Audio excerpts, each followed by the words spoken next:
Alex, you're wrong about almost everything, according to our comments section. So Sounds about right. I think we should address some of these comments. All right, let's do it.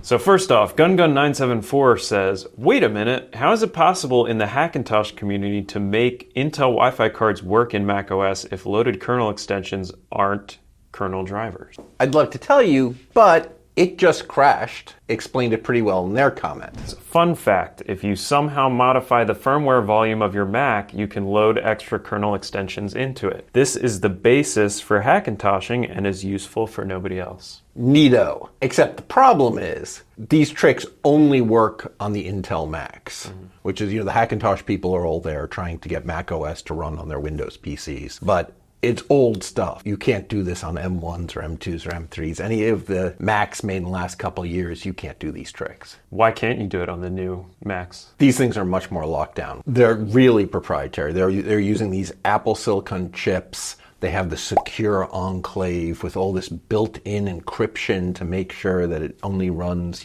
code from Apple. It is much less open. The Intel Macs are much more like regular PCs, and it only took a few tricks to get the software to run on a regular PC, but now it's really different. They've created their own world. TVM73827 commented, as an investor, I still don't understand why Windows is the choice of corporate IT and not Mac. Why would they choose a less secure and potentially less reliable option? That's a good question. I think, one, there's cost.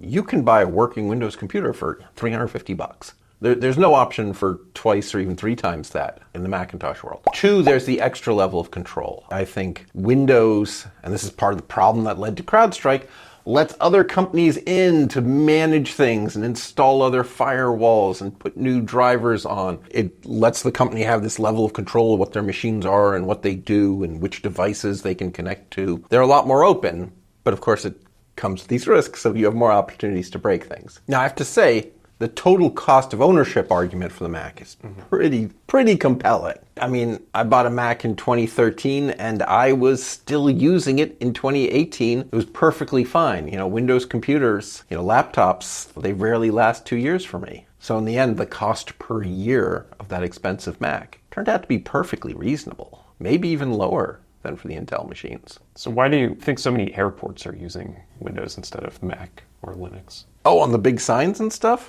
I think that's, again, support for weird custom configurations and the ability to get like a little one and stick it on the back, or have a graphics card, a proprietary graphics card that supports lots of signs at the same time. I think there's just a lot more options to tweak it to do something besides just be a desktop computer, right? Macs, there's a certain way you're supposed to work with it, and it's not non-interactive signs all over an airport. That's not what it was built for, and it's very opinionated software, right? Right. You said that Windows computers are more vulnerable to crashing, like the CrowdStrike crash, because software has more access to the kernel than it does on Mac. I said that, yes. So Firestorm Jupiter commented, is this why third-party USB devices sometimes cause catastrophic failures and brick a MacBook, where they would only cause a crash at most on other devices? I have to be honest, I didn't know what you're talking about. And I said, USB devices, they don't brick Macs. So I looked it up, and you weren't wrong. But it's fixed. So when the M1 Macs, the first Macs with Apple Silicon, first came out, there was a problem.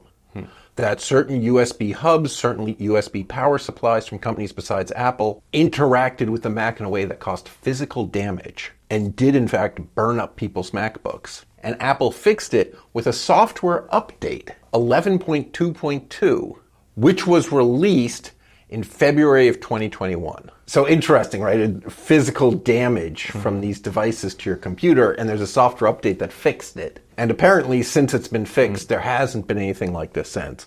So, but I guess real reputation damage, right? Years later, people remember the USB devices that could destroy Macs. So it was a short-lived problem, but it was totally real. And apparently, software update, if you got it after you plugged into one of these, it was too late. It actually had burned up your motherboard. Yeah, a software update can't unburn your motherboard. Yes, I don't know what they were doing, but whatever it was, and I don't know exactly whose fault it was. There were a lot of Anker power supplies, apparently, that were doing this to the MacBooks, which generally I think of as a really good company. But Bad combination. Ibrahim Tech commented, Apple didn't remove drivers from macOS. Instead, they transitioned from a hybrid kernel to a microkernel-like approach for third-party components. That's absolutely right. Apple created something called DriverKit that lets you write drivers that live out in user space and cannot crash the kernel. And as far as I can tell, there are no Wi-Fi devices that support this.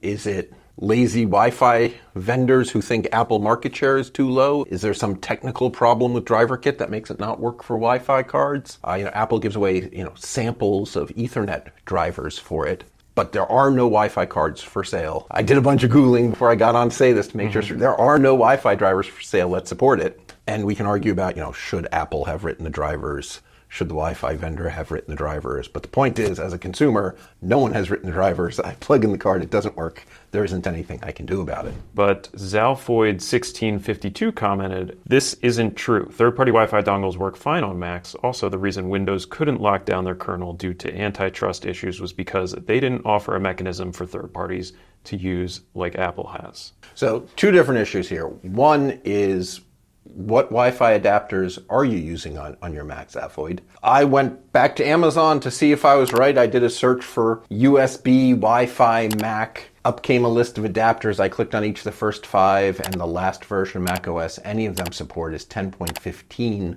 which was back in 2019.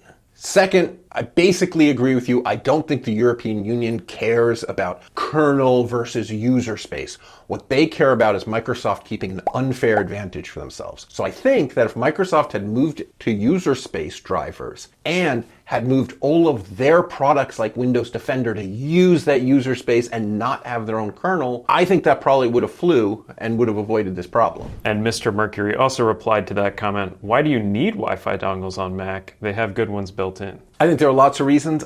I personally have 2 reasons. One, getting Wi-Fi 7 on anything but the very latest Mac. If you have a 2-year-old Mac, it doesn't do Wi-Fi 7. Buy a card, pop it in there, be on Wi-Fi 7. 2, I often want to join 2 Wi-Fis at the same time, right? The office Wi-Fi and my cell phone. Or if I'm out in the field, join my Android phone and my iPhone. And then use Speedify, bond all those connections together, and have faster, more reliable internet. More bandwidth. More bandwidth, more reliability. Either one can go out and I'm still online. So that's why I want it. I think there's other reasons. One might have a desktop Mac that doesn't have Wi-Fi, right? Mm-hmm.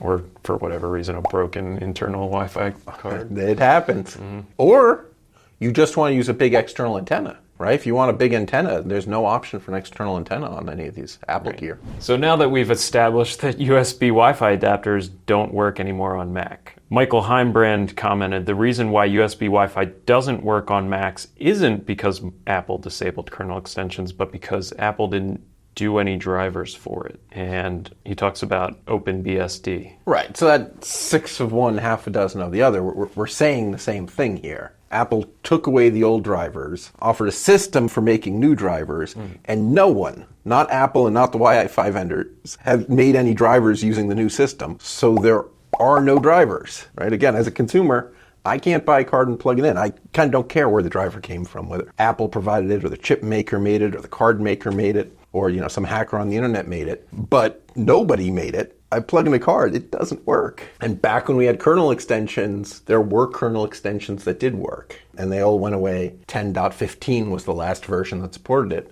And the Wi-Fi makers haven't put out new things under the new systems. That's the last version that supports Wi-Fi cards.